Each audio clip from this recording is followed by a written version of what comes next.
Railway का नया system अब जनरल क्लास बोगी में भी यात्रियों को मिलेगी seat number.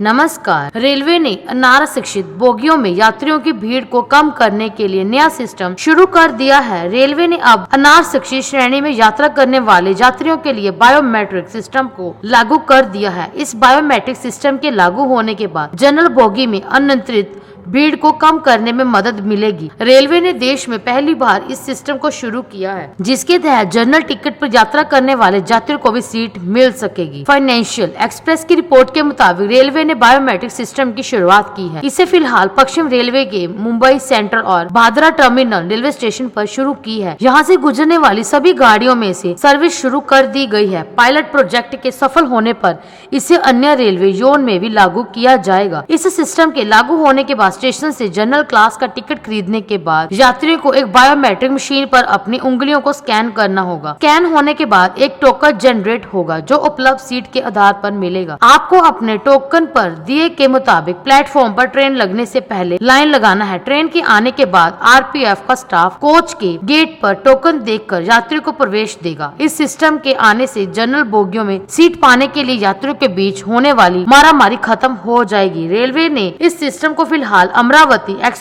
Jaipur superfast express, Karnavati express, Gujarat mail, Golden Temple mail, Paschim express, Amravati express, Awadh express और महाराष्ट्र संपर्क क्रांति एक्सप्रेस ट्रेन है। दोस्तों, अगर आपको हमारी ये जानकारी अच्छी लगी तो कमेंट करके बताएं। लाइक और शेयर जरूर कीजिए और आगे भी ऐसी खबरें देखने के लिए हमारे चैनल को सब्सक्राइब करना ना भूलें, क्योंकि हम हर रोज ऐसी खबरें आपके लिए लाते रहते हैं। धन्यवाद।